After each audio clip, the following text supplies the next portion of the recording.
Buenas noches,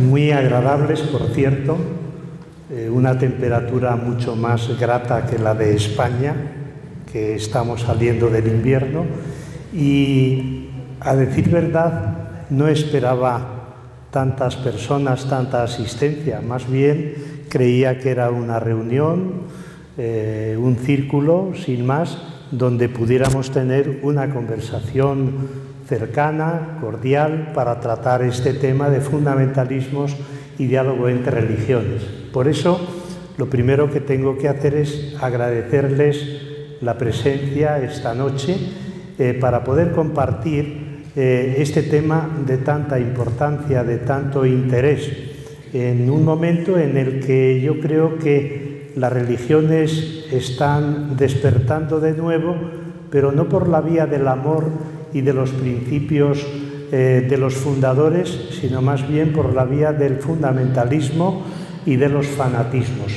Así que les agradezco este acompañamiento que sinceramente pues, me ha emocionado y que espero que sirva para iniciar un diálogo, una convivencia y una discusión sobre este tema.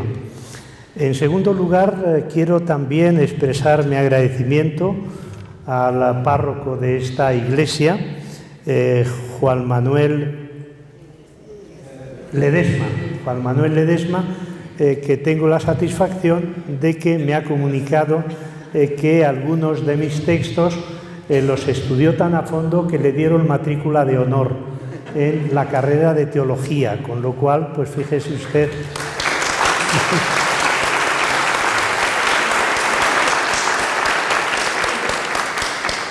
Lo mismo agradezco a la persona por la que estoy aquí, que es Luis Madaria, el presidente de una fundación que se llama Nuestra Señora de América, que ha sido quien me ha invitado para dictar a partir de mañana un curso sobre teologías de la liberación.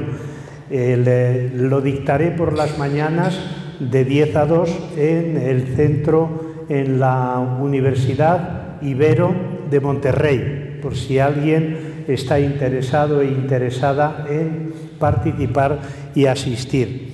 Lo mismo tengo que decir que la primera persona o las primeras personas que nos han acogido en su casa de una manera generosa han sido Lourdes Lobo y su esposo. Fíjense que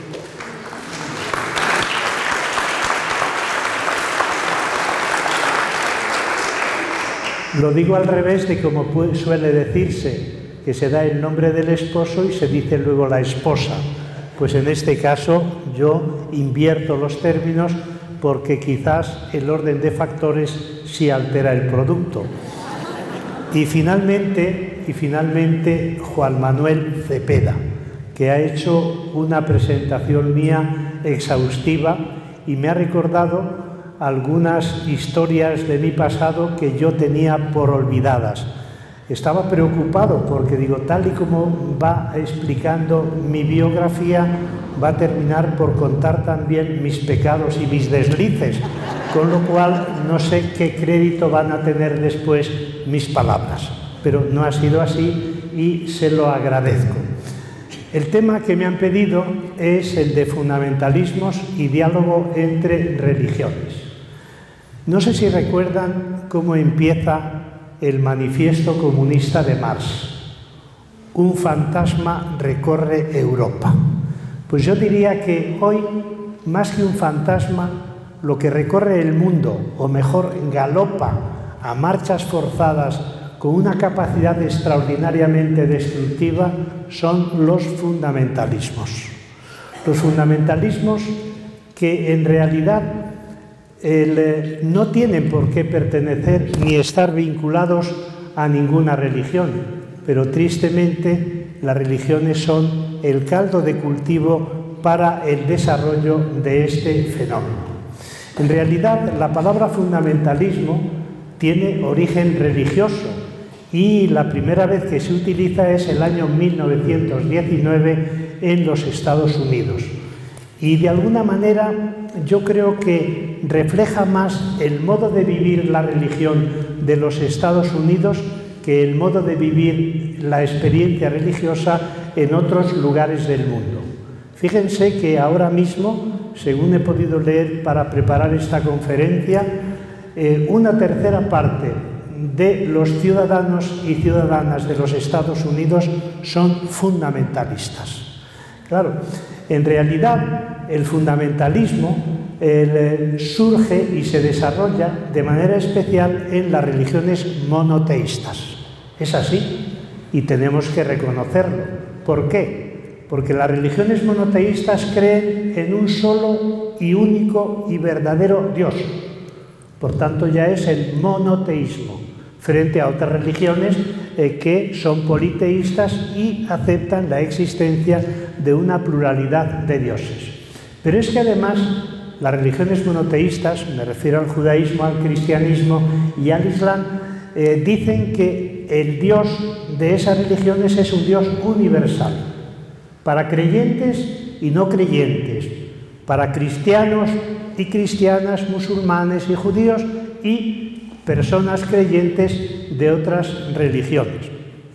Al mismo tiempo, ese Dios se revela y transmite su voluntad a un profeta. Y ese profeta lo que va a hacer es poner por escrito el mensaje que Dios le ha transmitido y surge de esa manera lo que llaman en las religiones o llamamos libros sagrados. Claro, aquí es donde entra el fundamentalismo. Un solo y único Dios verdadero universal que revela su voluntad a un profeta y que ese lo pone por escrito y el escrito del profeta, ¿cómo se va a llamar? Palabra de Dios. Y aquí es donde entra el fundamentalismo. ¿Por qué? Porque los fundamentalistas van a leer ese texto de la palabra de Dios en sentido literal. Y esa es la clave. Y ese yo creo que es el deterioro y la perversión de las religiones. El texto, lógicamente, está escrito dentro de un contexto, responde a una problemática de ese momento e intenta responder al mismo tiempo a los desafíos culturales del momento en el que está escrito. Pero el fundamentalista dice no. El texto tiene que leerse de manera literal y tiene, por tanto, que dársele el sentido literal. Y si el texto dice que Dios crea el mundo en 6 días, pues ese texto es verdad. Decimos en España, ese texto va a misa. ¿Por qué? Porque consideran que la verdad de los textos sagrados lo es en todos los campos y en todos los terrenos. Es en el campo religioso, pero también en el terreno geográfico, en el campo científico y a todos los niveles. Claro, eso a lo largo de la historia ha creado unos conflictos extraordinarios, ¿no? Por ejemplo, los 6 días de la creación. El fundamentalista dice, hay que creer a pies juntillas que Dios crea el mundo en 6 días. Claro, llega el siglo XIX y Darwin nos habla del evolucionismo, ¿no? Lógicamente entra en conflicto con la creación del hombre en el 6º día, el hombre y la mujer, creados a imagen y semejanza de Dios. Y otra serie de textos van a entrar en conflicto con otra serie de fenómenos de la ciencia o simplemente de la filosofía. Y por eso es tan importante que cuando leemos un texto de nuestra propia religión, en el caso del cristianismo, del catolicismo, como saben, los textos sagrados son la Biblia hebrea y la Biblia cristiana. Pues para superar esa concepción fundamentalista, yo creo que hay que tener en cuenta que la Biblia, por ejemplo, o el Corán para los musulmanes, la Biblia cristiana para los cristianos, la Biblia hebrea para los judíos, que ¿Que es un texto sagrado? Ciertamente. ¿Y que es palabra de Dios? No lo vamos a negar, todo lo contrario. Pero consideramos que es una palabra de Dios en el tiempo, escrita en un determinado momento histórico. Es palabra de Dios, pero en un lenguaje humano. Esto yo creo que es fundamental. Así que cuando ustedes tomen en sus manos alguno de estos textos sagrados, textos también considerados revelados, intenten leer las introducciones, porque ahí es donde les van a informar de en qué momento está escrito ese texto, quiénes son los destinatarios y cuál es el objetivo del autor. ¿Eso quiere decir que la palabra de Dios no es verdadera? No, para mí la palabra de Dios es verdadera, pero es verdadera desde el punto de vista de la salvación. No es verdadera en campos en los que no tiene nada que ver el autor sagrado y podía ser un analfabeto, ¿no? No puede ser verdadera en ciencias, no puede ser verdadera en filosofía, no puede ser verdadera en la cosmovisión o concepción del mundo, ¿no? ¿Por qué? Pues porque lo que quiere transmitir es un mensaje religioso que lleve a las personas creyentes a la liberación. Y eso lo descubrí yo muy pronto, de muchacho, estudiando teología en un seminario del norte de España. Estudié en un seminario que se llamaba Seminario Conciliar de San José. Y cuando digo que estudié en un seminario conciliar, la gente me dice, qué suerte tuviste, que estudié, creyendo que lo de conciliar se refería al Concilio Vaticano II. Y yo les digo, no, seminario conciliar por el Concilio de Trento, que no es lo mismo, ¿no? Que no es lo mismo. Pues ahí aprendí yo algo que me ayudó muchísimo luego a la hora de hablar del fundamentalismo. La afirmación de San Agustín, que decía, la Biblia nos enseña a ir al cielo, no cómo es el cielo. Fíjense si esta afirmación de Agustín de Hipona se hubiera puesto en práctica a lo largo de toda la modernidad, cuántos conflictos, cuántas hogueras, cuántas inquisiciones se hubieran evitado.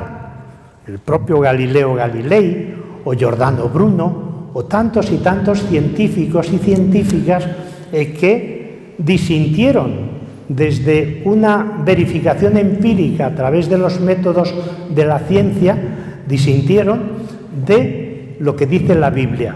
¿Pero por qué? ¿Cuál es la verdad? ¿La que dice la Biblia en aquel texto en el que en la batalla contra los enemigos se echa la noche encima y ven que van a perder y Josué levanta la mano y detiene el sol? Eso quiere decir que la teoría verdadera es la teoría geocéntrica. No, el autor de ese libro no pretendía para nada ni demostrar que el sol giraba alrededor de la Tierra ni que la Tierra giraba alrededor del sol. Seguramente era un desconocedor de cualquier teoría científica de ese momento, ¿no? Lo que quería poner de manifiesto es la capacidad de providencia de Dios, que en una situación adversa el pueblo hebreo consigue derrotar al pueblo adversario que quería conquistarlo. Por eso es tan importante, a mi modo de ver, en la lectura de los textos sagrados, hacer la labor de la interpretación. No podemos leer los textos sagrados con los ojos de los muertos, sino que tenemos que leerlos con los ojos de los vivos. Es decir, que decía Gregorio Nacianceno, también otro autor que me influyó mucho, decía, la Biblia crece con sus lectores. Y la primera vez que yo leí esa frase me desconcertó. Pero ¿cómo que crece con sus lectores si el último libro de la Biblia es el Apocalipsis, está escrito a principios del siglo II después de Cristo?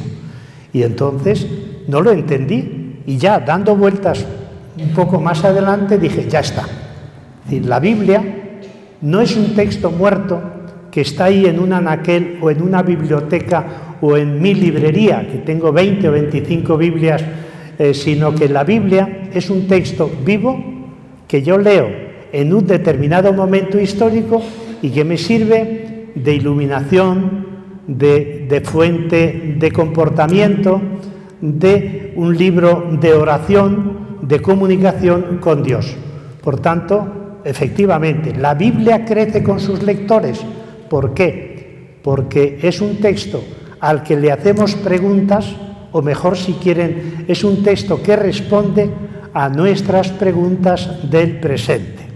Claro, porque yo creo que ahí está uno de los errores que nos han llevado a las religiones a comportamientos totalmente tradicionalistas, que no tradicionales, porque yo soy tradicional, pero no soy tradicionalista, ¿no? ¿Por qué? Porque intentamos dar respuestas del pasado a preguntas del presente. Y por eso la Biblia lo que hace es iluminar nuestras preguntas y nuestro caminar por la historia, porque reconozcámoslo que la historia no es lineal, sino que es una historia que es algo zigzagueante, ¿no? Con avances y retrocesos.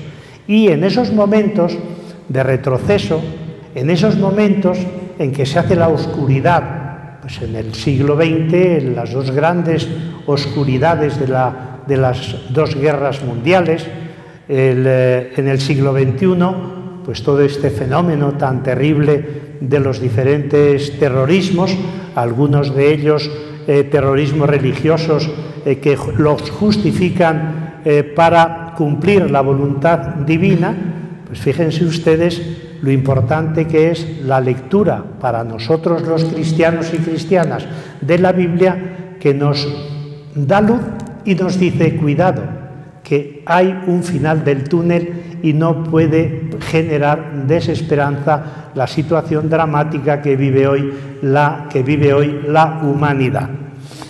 La palabra fundamentalismo y el adjetivo fundamentalista, por tanto, de una manera coherente, se suele aplicar a personas creyentes de las religiones monoteístas, en el caso del Islam, pues integristas, en el caso del cristianismo o del catolicismo, neoconservadores, en el caso del judaísmo, ultraortodoxos. Es decir, son aquellas personas que están ancladas en una etapa muy anterior a la que están viviendo, a diferencia de quienes no somos fundamentalistas, que pensamos la fe, vivimos la fe, practicamos nuestra experiencia religiosa al hilo de los tiempos, intentando dar respuestas del presente a preguntas del presente. Porque claro, ¿cuál es el problema nuestro? Y también, de manera especial, el de los teólogos. Y digo teólogos varones, porque las teólogas mujeres, las teólogas feministas, yo creo que tienen más sentido del contexto y no se van por las ramas ni están ubicadas en una etapa lejana de la actual. Pues que cuando nos sabíamos todas las respuestas, nos cambiaron las preguntas. Y ese es el gran problema. El fundamentalista es el que se sabe todas las respuestas del pasado, pero no tiene la capacidad de tener en cuenta las preguntas del presente. Y por eso, por ejemplo, los teólogos, varones sobre todo, como digo, creo que nos diferenciamos en que unos se sabían todas las respuestas y esas respuestas las dan aunque hayan cambiado la situación, mientras que otros vamos a ritmo de los tiempos y cuando nos sabíamos todas las respuestas y nos cambian las preguntas, intentamos dar respuestas del presente a las nuevas preguntas del nuevo contexto histórico y cultural. Pero, ¿qué ha sucedido con la palabra fundamentalismo? Pues algo parecido a lo que ha pasado con la palabra globalización. El concepto globalización, como ustedes saben, seguramente que aquí hay economistas que conocen el tema mucho mejor que yo, la palabra globalización es un concepto de la economía y, sin embargo, se ha trasladado a otros campos. Se habla, por ejemplo, de la globalización política, de la globalización cultural, de la globalización religiosa. Pues lo mismo cabe decir de los fundamentalismos. Hoy, por ejemplo, se ha trasladado la palabra fundamentalismo del campo religioso a otros campos profanos. Y así, por ejemplo, se habla del fundamentalismo político. ¿Qué es el fundamentalismo político? La religión del imperio. La mejor ejemplificación fue el caso de la presidencia de los Estados Unidos de George Bush.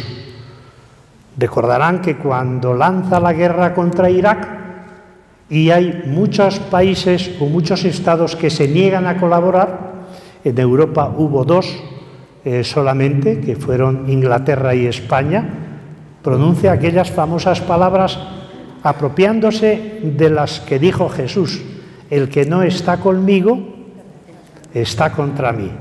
Y elabora una teoría que es claramente fundamentalista, que es el eje del bien y el eje del mal.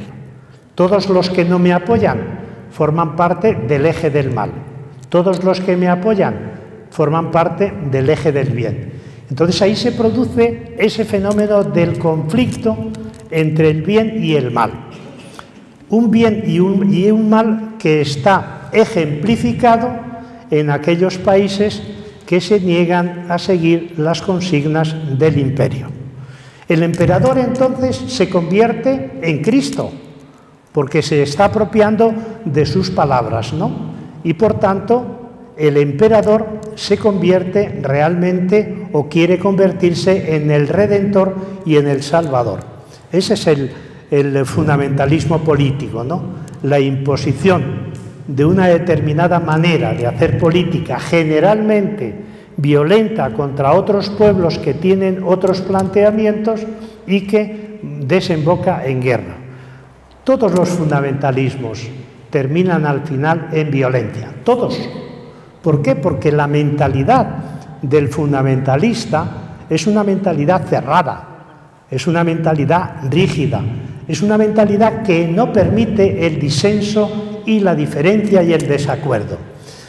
Otro fundamentalismo que me parece muy importante también, el fundamentalismo económico. ¿Qué es el fundamentalismo económico? La religión del mercado. Una religión que además es monoteísta. El mercado y el capital.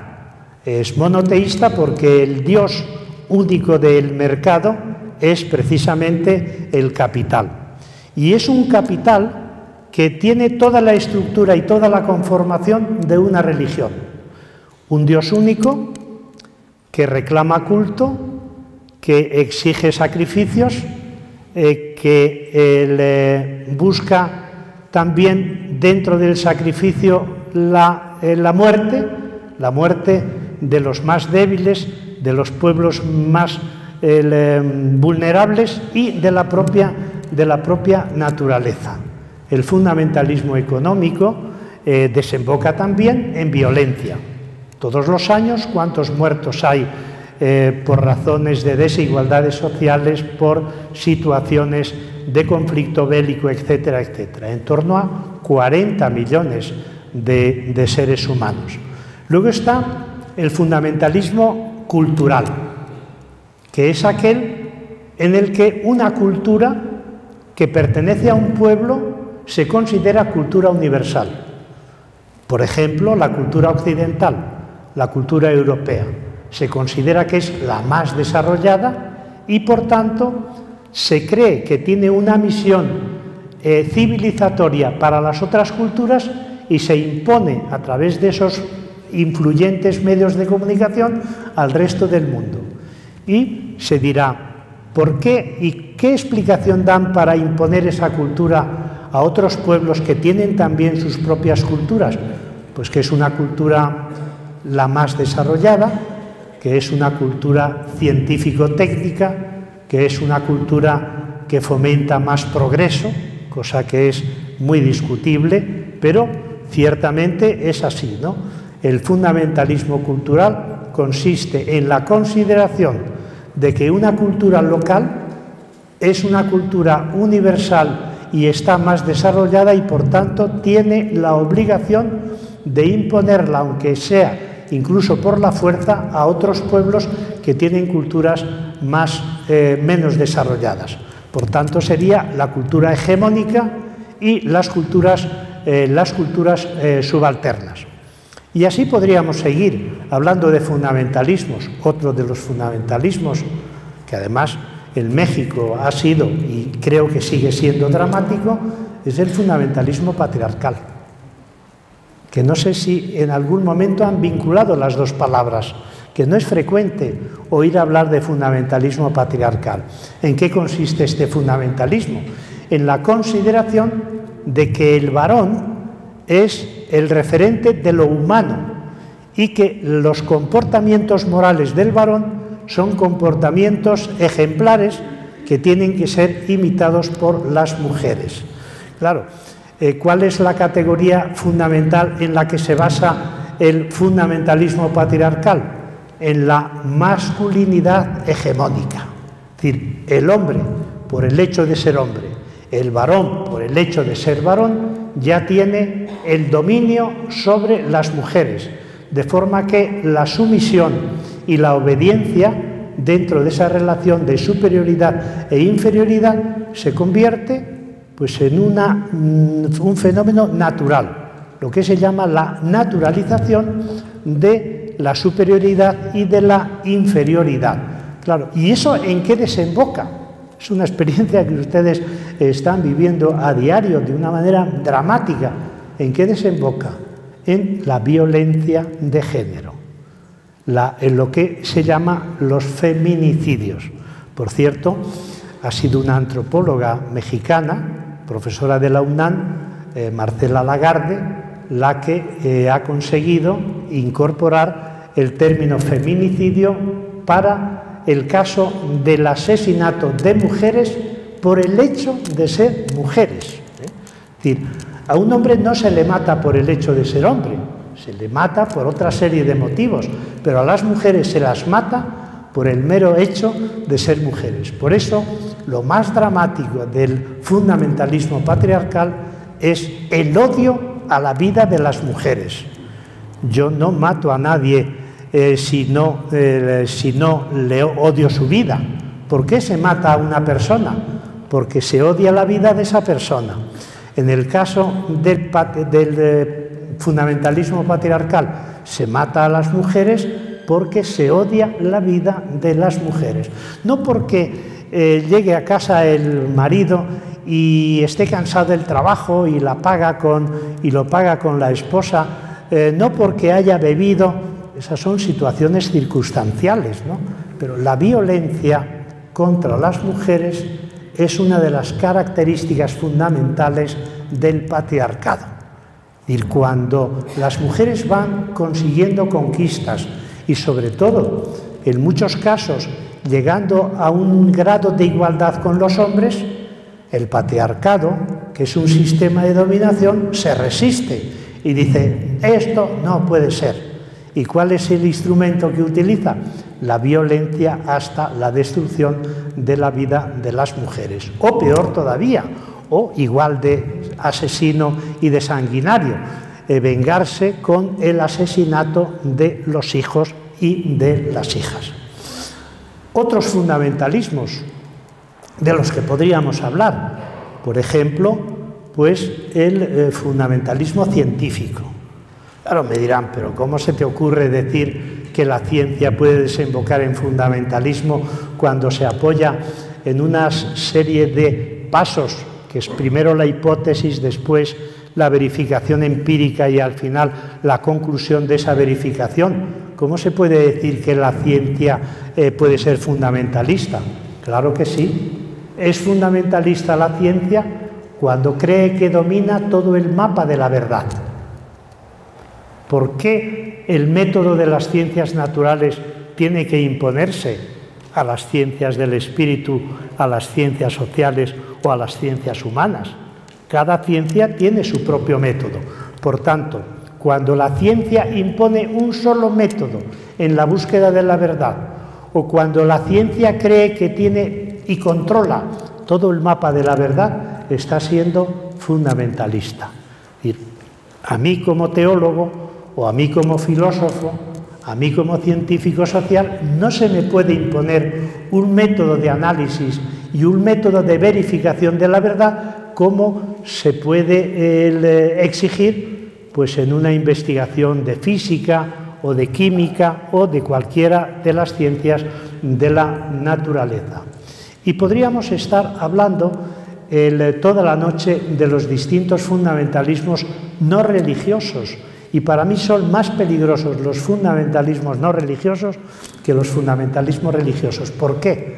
Porque los fundamentalismos religiosos los tenemos perfectamente identificados, mientras que los fundamentalismos no religiosos no tienen esa apariencia y pues se fomentan sin que nos demos cuenta de que son realmente fundamentalistas.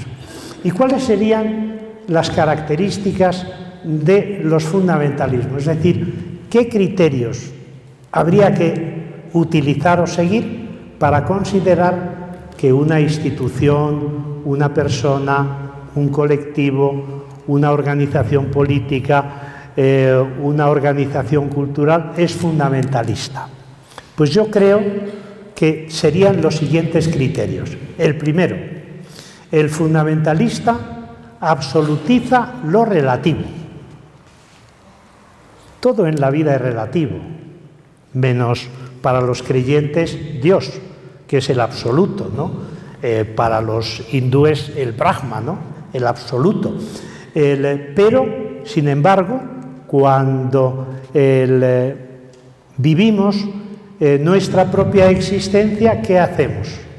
Convertir en absolutos algo que es puramente relativo. Puede ser la patria, la violencia, la propia familia.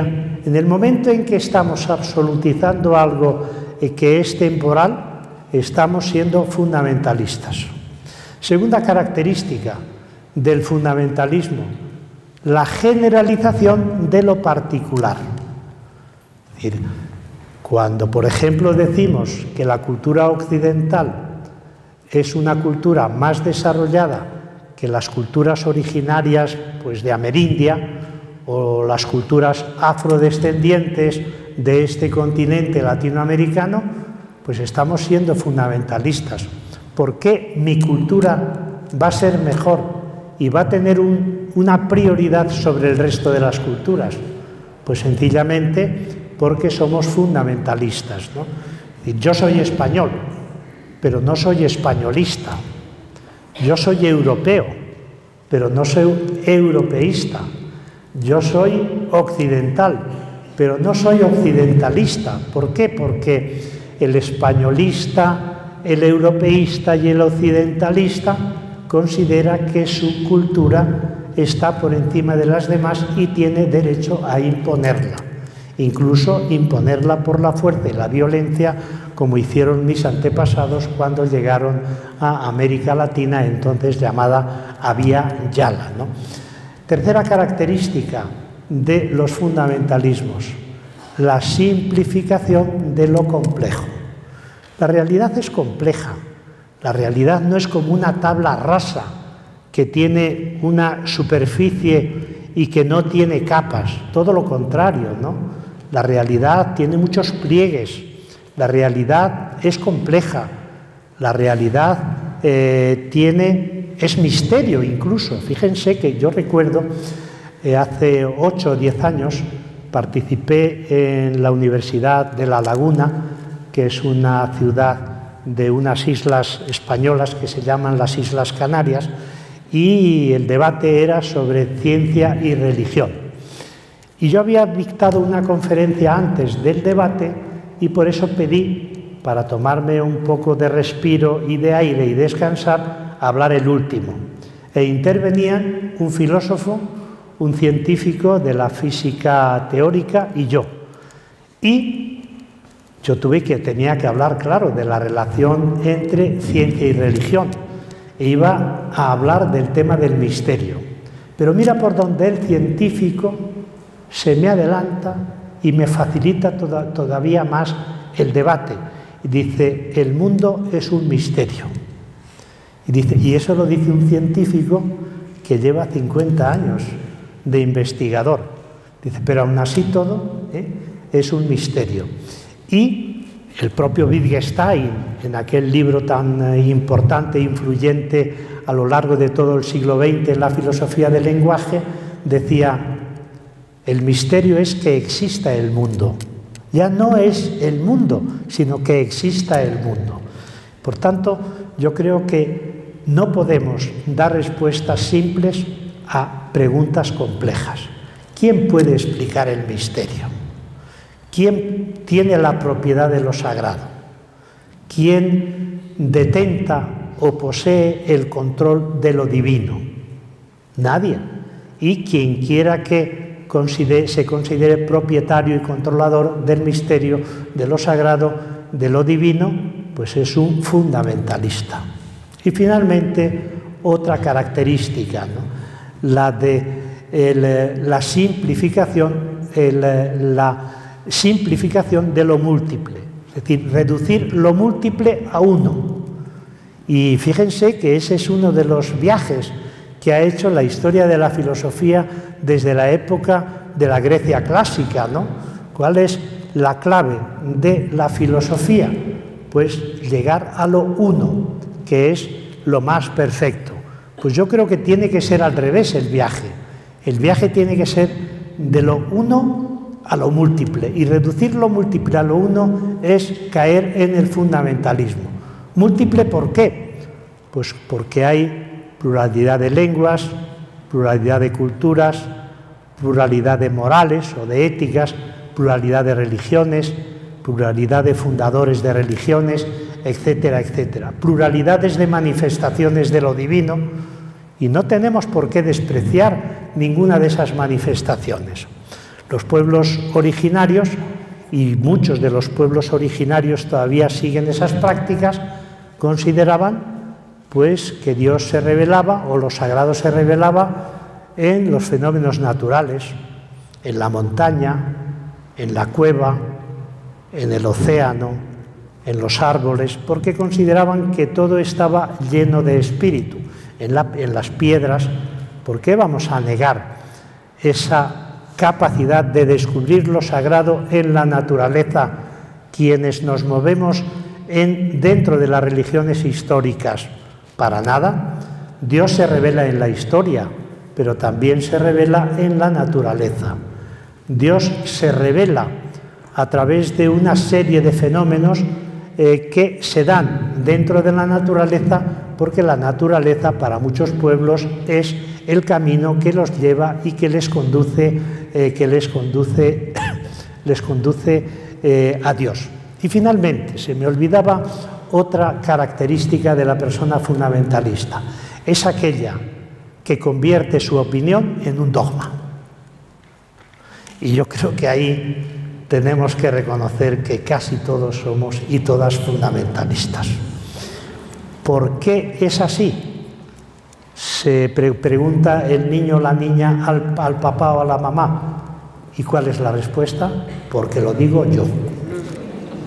Claro, porque lo digo yo es un argumento de la persona que no tiene argumentos y que impone su opinión considerando que es la verdadera y que es un dogma.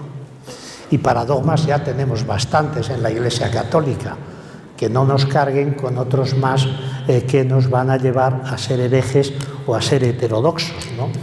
Y nadie quiere salirse de la doctrina verdadera, pero por eso es tan importante que la opinión sea opinión y que no pase de un juicio particular, pero en ningún caso puede imponerse. Yo recuerdo hace muchos años en España, cuando vivíamos en las comunidades de base, pues era un movimiento, no sé si aquí pasará lo mismo o pasó lo mismo, que no gustaba para nada a los obispos.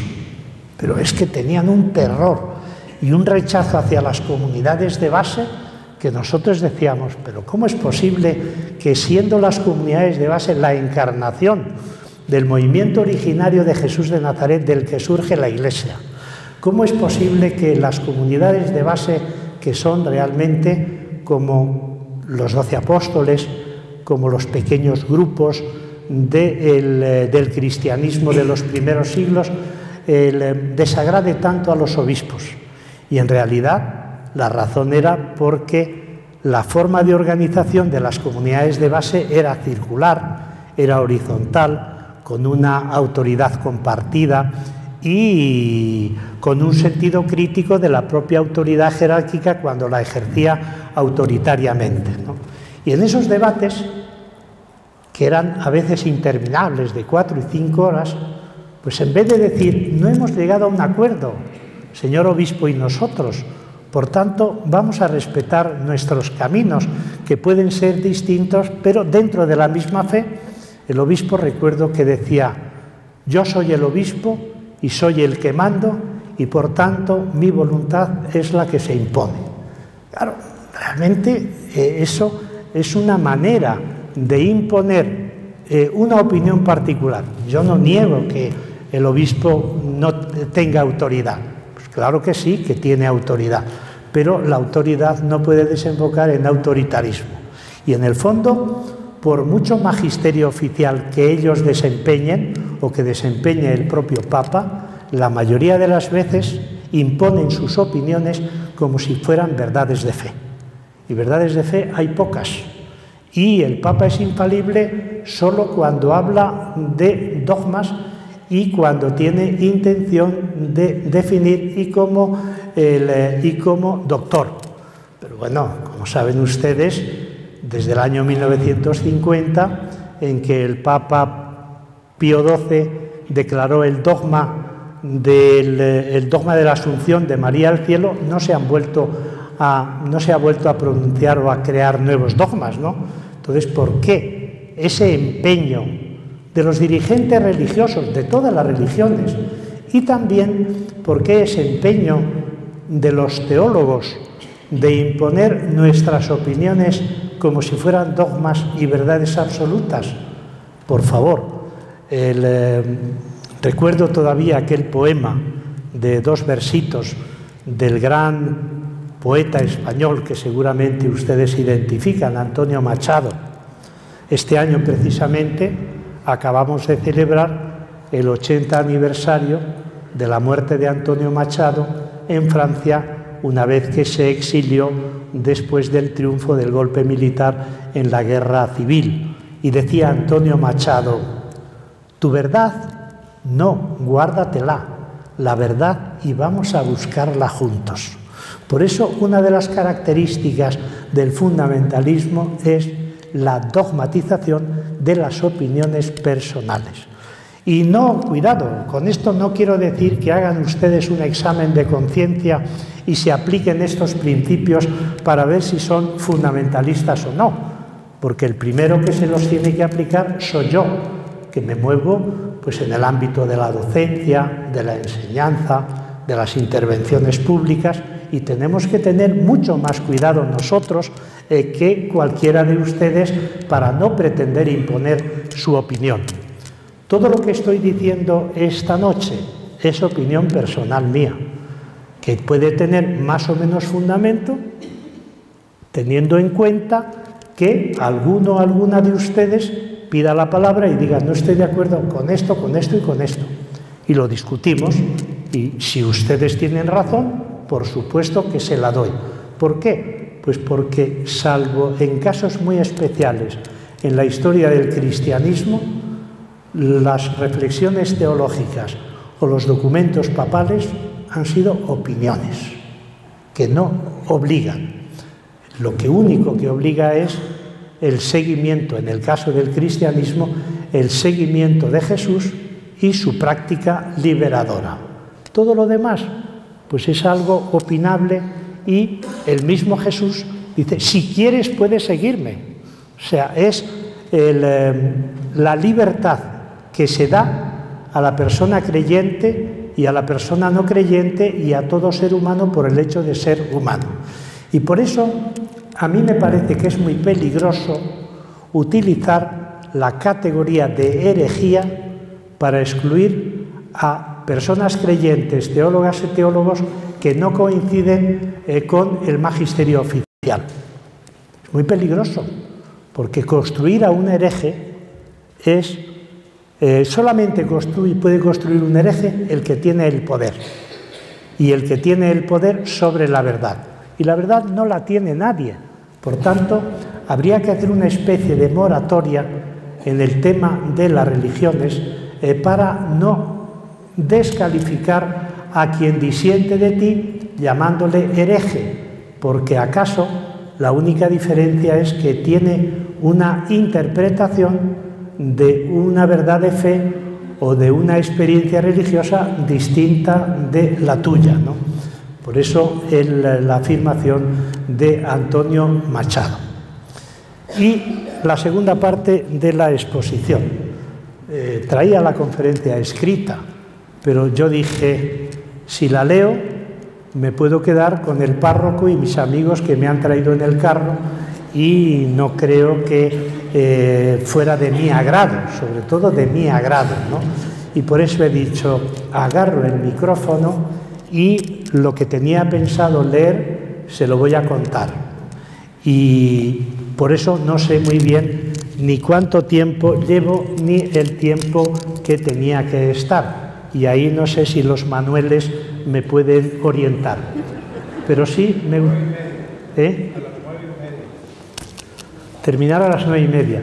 Bueno, pero hay que dejar un tiempo para el coloquio y para el diálogo, ¿no? Por lo menos para que yo pueda decir, estuve en Saltillo, en la parroquia, y tuve una conferencia con un diálogo muy interesante del que aprendí mucho, ¿no? Así que para poder decirlo voy a ir terminando. El fundamentalismo, las guerras de religiones, los choques de civilizaciones no son la ley de la historia. Si eso fuere así, si el choque de los fundamentalismos y las guerras de religiones fueran la ley de la historia, hubiera desaparecido de este planeta el más elemental atisbo de vida. ¿Por qué? Pues porque por las creencias, por las increencias, hubiéramos destruido la humanidad y la naturaleza. Por eso yo creo que hay otra ley de vida y otra ley de la historia, que es el diálogo. El diálogo, primero, como talante. A mí una de las cosas que más me gusta que me digan, no sé si es verdad, qué tipo más dialogante eres, o qué tipo más dialogante es Tamayo. Pero es que yo creo que es un talante. El diálogo no se elabora, sino que el diálogo te sale espontáneamente. Y hay personas dialogantes y hay gente autoritaria. ¿Qué autoritario es este? Incluso padres y madres de familia que ejercen la autoridad legítimamente, pues los hijos dicen de ellos, da gusto con mis papás porque son muy dialogantes y todo lo discutimos. Claro, y otros pueden decir, no soporto a mis papás que son autoritarios y quieren imponerme su opinión. Bueno, pues primero, el diálogo es un talante, el diálogo es una actitud. El diálogo además es un camino para buscar la verdad. Nadie puede decir que tiene la verdad. El rey francés Luis XIV, que decía, l'État c'est moi, el Estado soy yo. Miren, pues eso es una arrogancia estúpida o es una estupidez arrogante, porque ni siquiera él se lo creía. Porque para decir que l'État c'est moi o la verdad la tengo yo, hace falta ser muy estúpidos y hace falta ser muy engreídos y muy chulescos, como decimos en España. Y finalmente, fíjense, la verdad es un imperativo categórico. Recordarán el imperativo categórico de Kant, ¿no? actúa de tal forma que trates a los demás como fines y nunca como medios. Pues el diálogo es un imperativo categórico. ¿Por qué? La primera razón, porque el ser humano es un ser social, es un ser comunicativo, es un ser que se relaciona con las otras personas y uno se puede relacionar en silencio, pero lo normal es que la comunicación entre personas sea a través del diálogo, de forma que la incomunicación es una patología. Por tanto, el diálogo viene impuesto por nuestra propia identidad antropológica. Por el hecho de ser seres humanos, hombres y mujeres, ya tenemos esa consigna, ese santo y seña del diálogo. Segundo, el diálogo es una característica de la racionalidad. El ser racional, por muy inteligente que resulte, por ser un sabio como nunca haya habido, el ser racional tiende a relacionarse con otras personas, ¿no? En realidad, la razón no es autista, sino que es dialógica. Ya lo decía Habermas, ¿no? Teoría de la acción comunicativa. Bueno, pues yo creo que eso es así. Es decir, nadie puede decir, como indicaba antes, yo soy la verdad, yo tengo toda la verdad. ¿Por qué? Porque es una manifestación de arrogancia y de un engreimiento inaceptable, ¿no? Por tanto, la verdad es el resultado de un diálogo de razones y de argumentos que conforman lo que es la síntesis, el famoso método de Hegel, tesis, antítesis y síntesis, ¿no? Y fíjense que yo creo que es muy importante el diálogo con uno mismo o con una misma.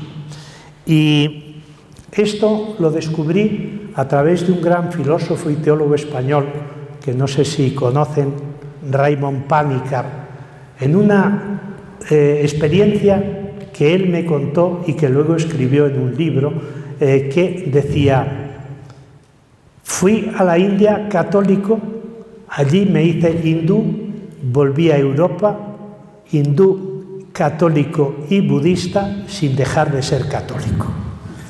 Pues la verdad es que es admirable, porque uno tiene una determinada identidad y ya se está peleando consigo mismo como para tener tres identidades, y luego muy al final dice, y además dice, mi vida ha pasado por 4 ríos: el río del catolicismo, el del budismo, el del hinduismo y el de la cultura secular, de la secularización. Fíjense qué maravilla, ¿no? Yo le voy a proponer al Papa que lo canonice y que sea mi santo de al lado, para que me inspire esa actitud tan dialogante consigo mismo, ¿no?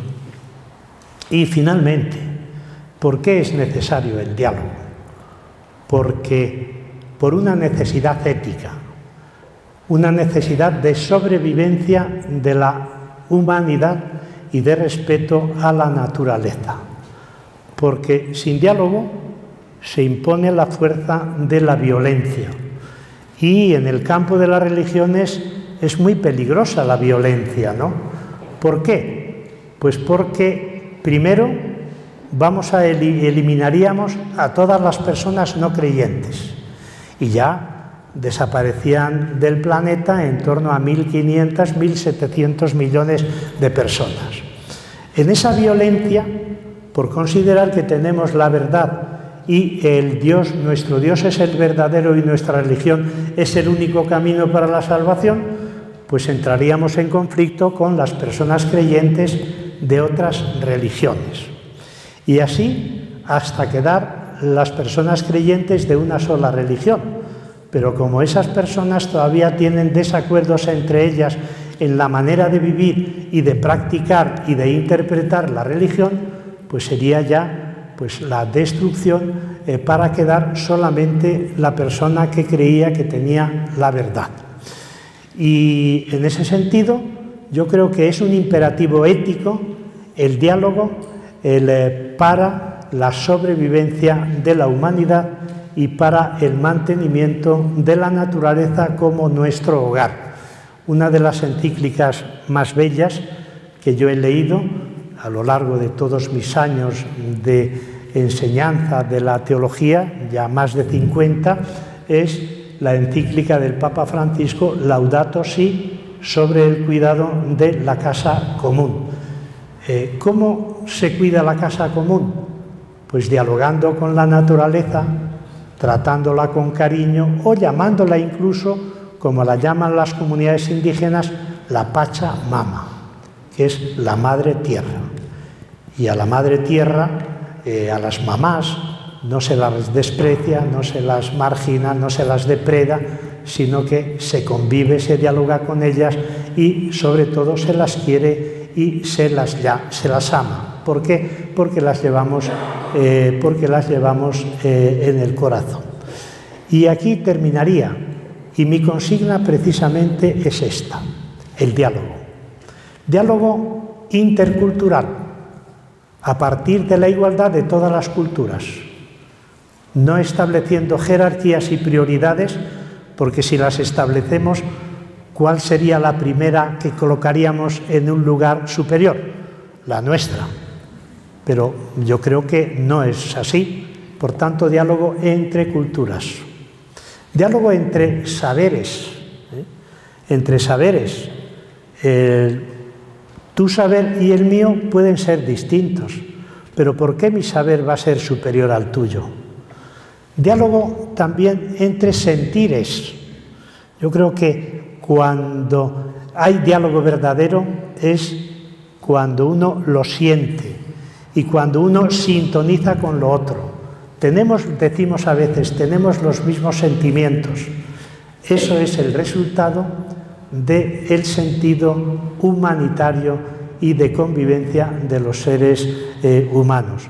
Diálogo interétnico, y esto lo estoy diciendo en un continente de un pluralismo de etnias extraordinario.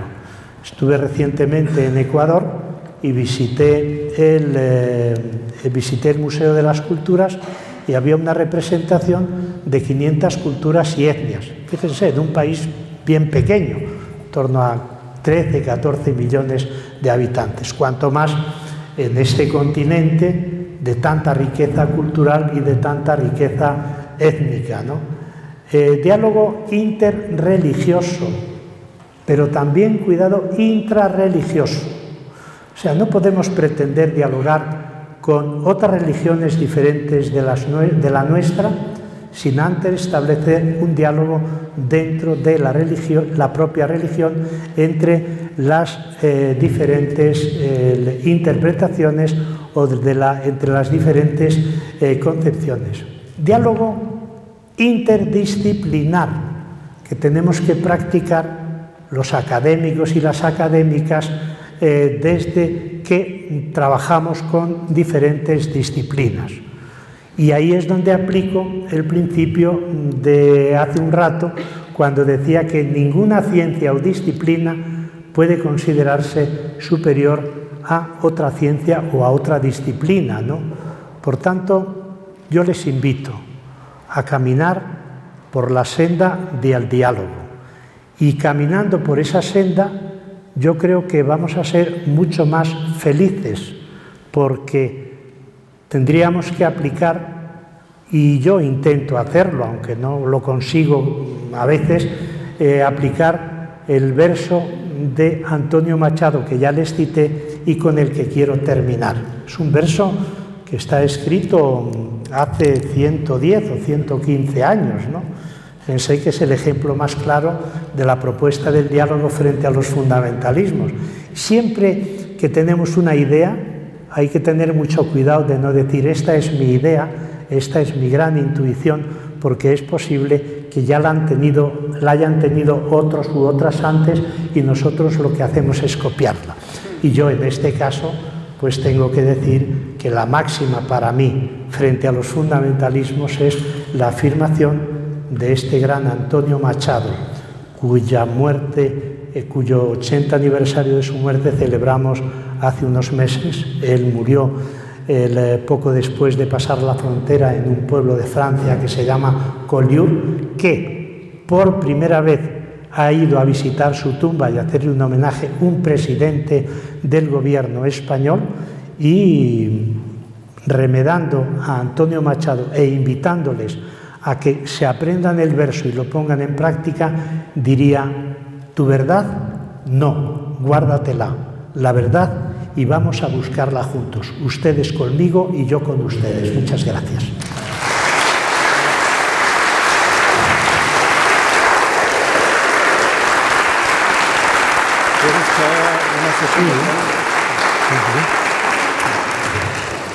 Muchas gracias. Si alguien quiere participar, hacer una pregunta para Juan José y que nos dé una respuesta respecto a alguna duda que tengan, si alguien quiere participar, paso un poco para...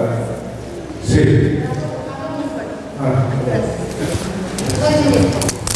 Pues mire, lo primero, el diálogo es para el trabajo por la paz.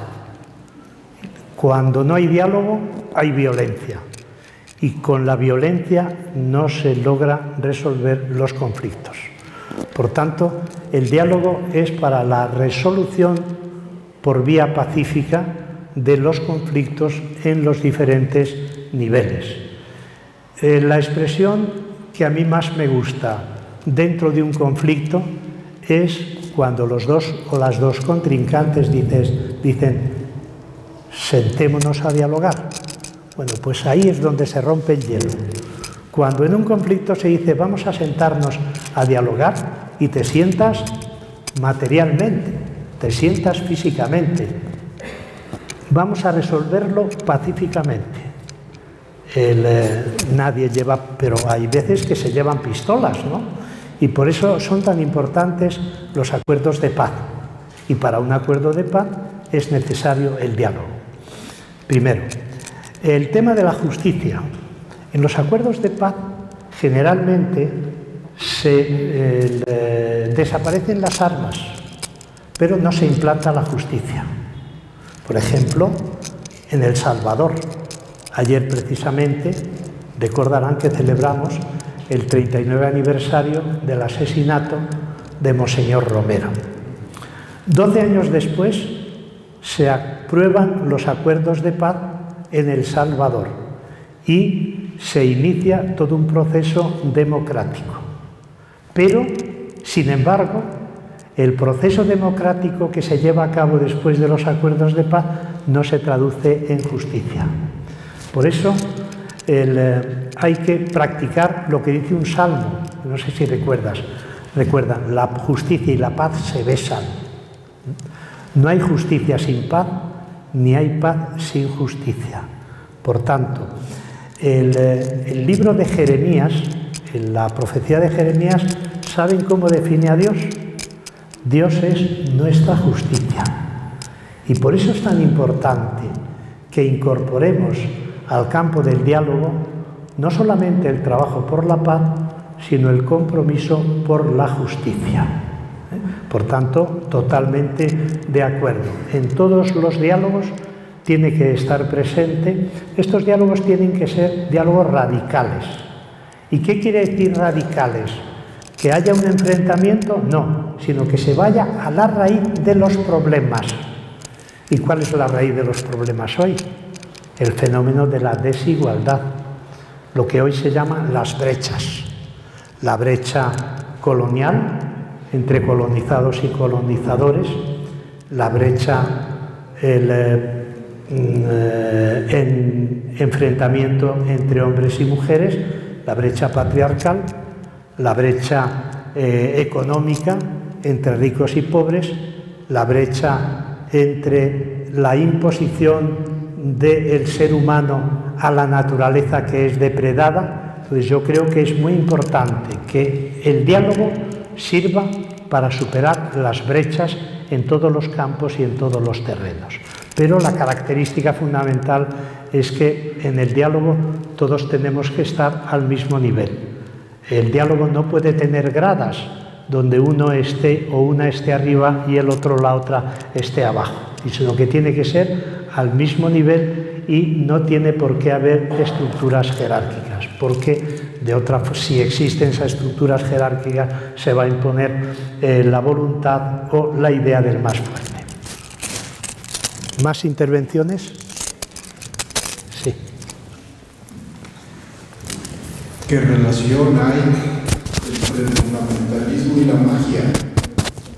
¿Entre el fundamentalismo? Magia, la magia. Bueno, la relación no había pensado yo en esa pregunta, así que voy a improvisar porque nunca me la habían hecho ni la había estudiado.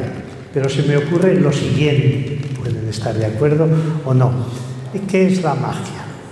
El intento de conseguir bienes materiales a través de medios extraordinarios y sobrenaturales, ¿no? El mago pues es el que saca una paloma de la chistera que no existe, pero sí existe la paloma, claro está. Entonces, la magia no posibilita el diálogo. ¿Por qué?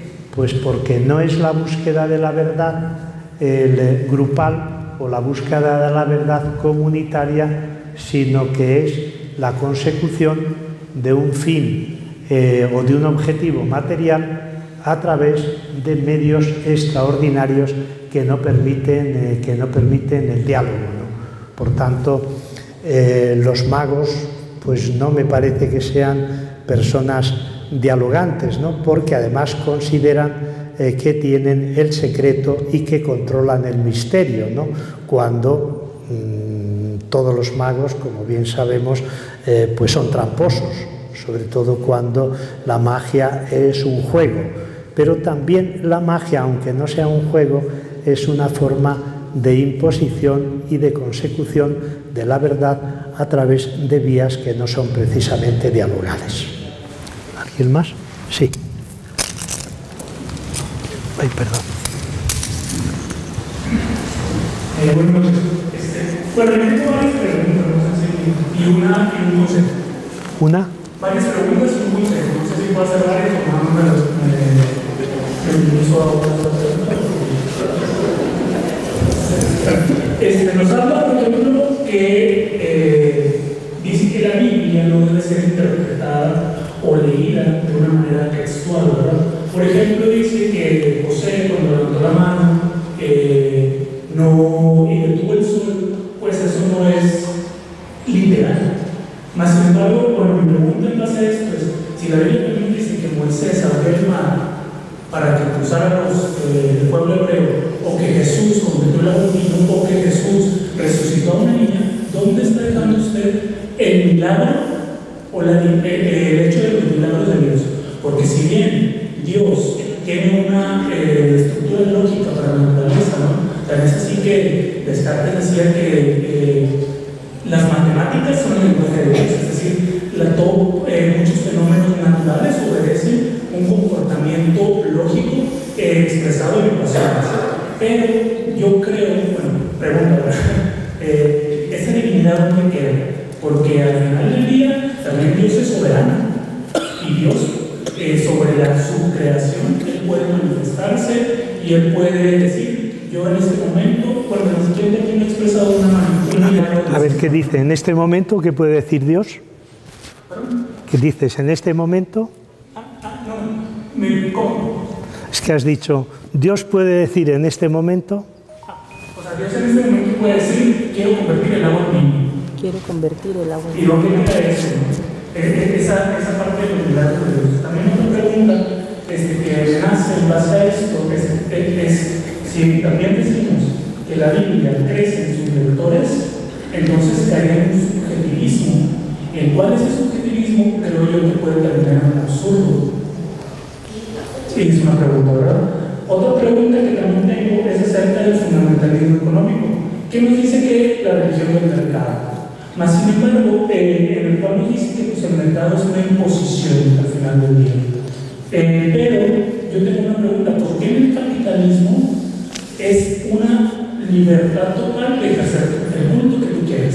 Versus el socialismo, así que Medox en Alemania por la religión. Hizo ya ya tuvo fundamentalismo.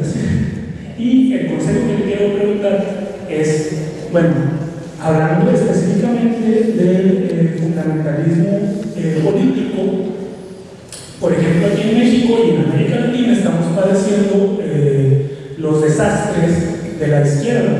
Tan es así que Venezuela está padeciendo ahorita y tiene un dictador, Nicolás Maduro, el cual está haciendo consecuencias nefastas tanto la economía como la sociedad, ¿no? Aquí en México, pues vamos para allá, con el actual presidente que tenemos con una tendencia de izquierda. Tan es así que él dice dogmáticamente que los que están en su contra son fifís, son prensa vendida, hipócritas. ¿Eso quién lo dice? ¿Quién lo dice? El presidente del Manuel López Obrador, el presidente de México actual. Entonces, mi pregunta es, ¿qué consejo, el consejo que quiero pedir respecto a este último punto es, ¿qué nos aconseja usted para ser agentes de cambio en contra de este fundamentalismo, por ponernos en contra del fundamentalismo específicamente político que padece México? ¿Se puede concluir ya para...? Sí, era todo.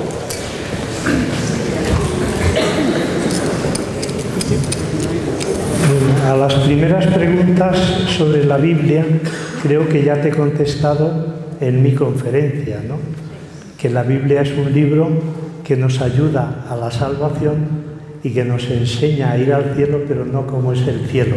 Por tanto, cualquier afirmación que la Biblia haga, la Biblia hebrea, la Biblia cristiana o el Corán o cualquier libro sagrado, sobre ciencias y campos que no pertenecen a la religión, no pueden ser palabra de Dios. Por tanto, la mayoría de las veces, lo que nosotros llamamos milagros, que suponen un cambio en las leyes de la naturaleza, son en realidad símbolos. Los famosos 7 símbolos sobre el que está construido el Evangelio de Juan. Por tanto, no confundamos milagro con símbolos, porque la tendencia de las personas fundamentalistas es a considerar la religión como un conjunto de milagros y de considerar que el verdadero creyente es el milagrero. Cuantas más milagros hace, mejor creyente es. Por tanto, yo creo que ya te he respondido con la exposición anterior, pero si no ha sido suficiente, resumo y digo, la palabra de Dios es verdadera en el campo de la salvación y de la liberación del ser humano. La palabra de Dios en otros campos que puedan ser de geografía, de filosofía, de ciencia, de arte, de cualquiera de los campos que no pertenecen a la religión, no es verdadera, o por lo menos no pretende decir verdad. Mire, el autor del capítulo 1 del Génesis, que es un autor que se llama el autor sacerdotal, que escribe en el siglo VI o el siglo V, no pretendió decir que la creación de Dios se hizo en 6 días y eso es científicamente verdadero, sino que utilizó esa simbólica o esa mítica que era la que entonces existía para explicar el origen del mundo y la utilizó, pero en ningún caso se puede decir que esa cosmovisión puede ser verdadera en todo tiempo y todo lugar. ¿Y por qué? Pues porque existen una serie de disciplinas que tienen su propia autonomía y nos van orientando en el camino hacia la verdad. Más alto lo puedo decir, más claro creo que no.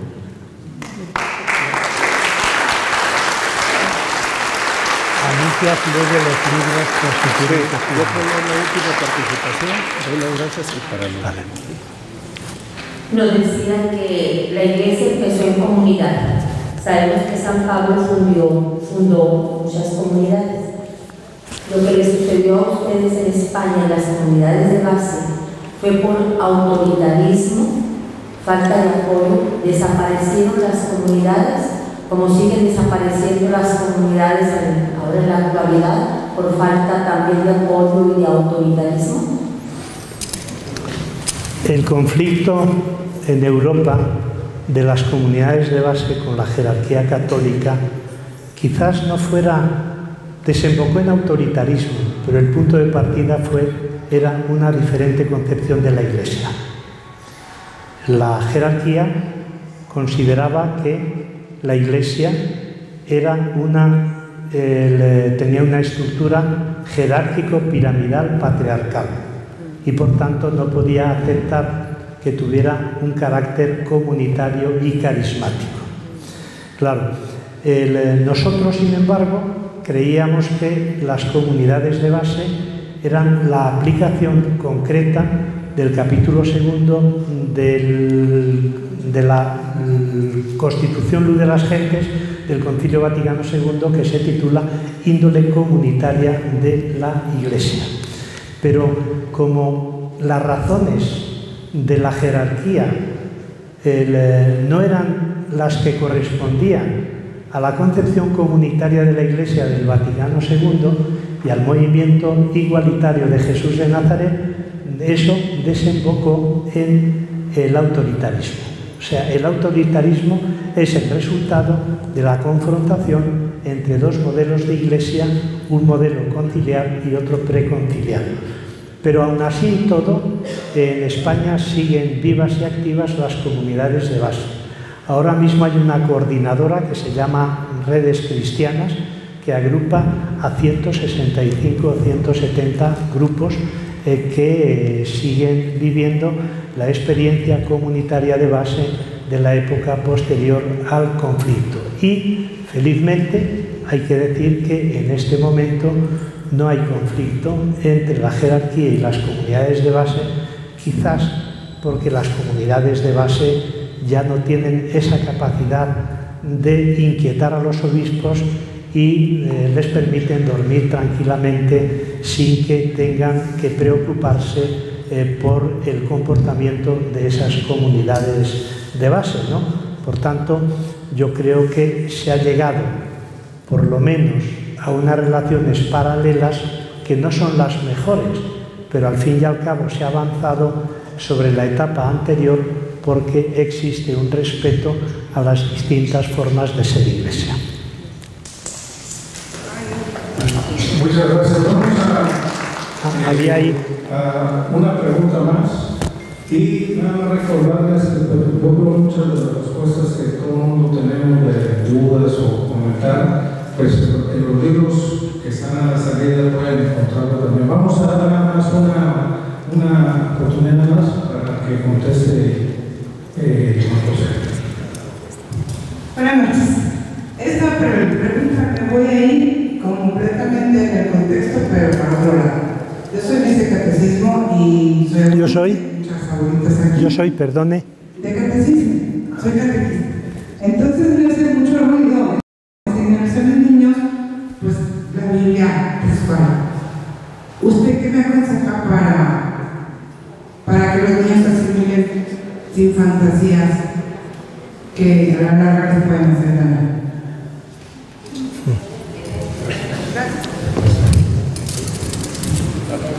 Lo que no le aconsejo es lo que ha propuesto la directora general de Educación de Brasil, que es la Biblia como libro de texto para el aprendizaje de todas las asignaturas. Eso me parece que es una aberración impresionante. La Biblia, ¿qué le aconsejo?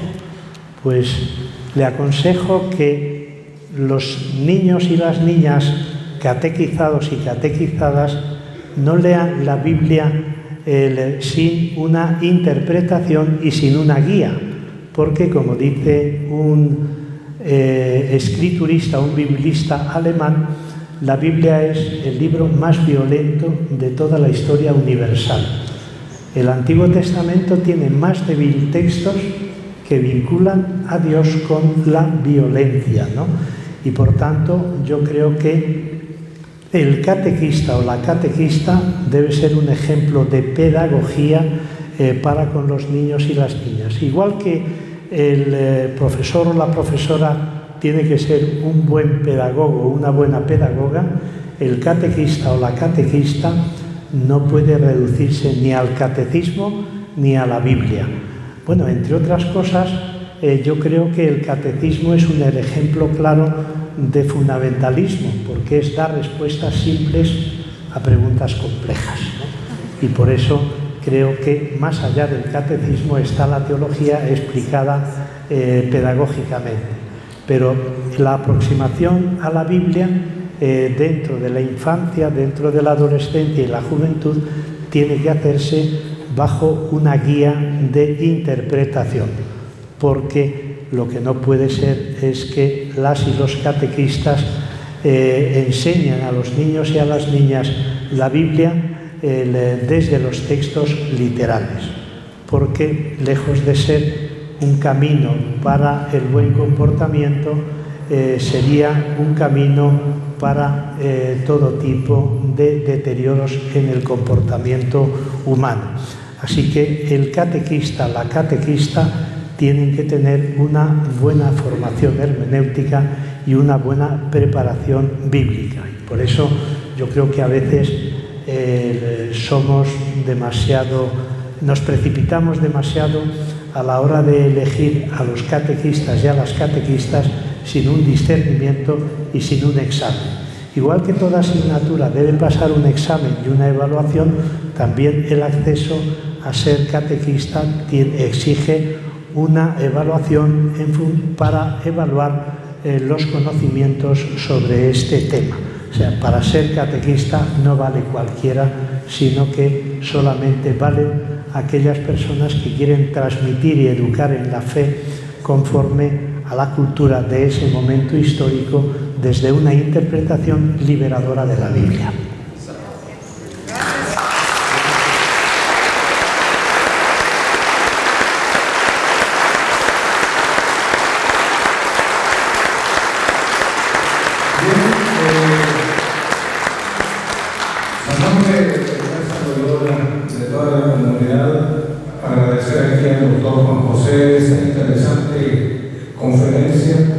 Que nos permite tener un grado de madurez mayor a todos nosotros. Y también, como siempre, agradecerle al Padre Juan Manuel permitirnos compartir con toda la comunidad este tipo de eventos a través de Casa Loyola. Juan José, muchísimas gracias por compartir con nosotros esto. Muchas gracias a ustedes.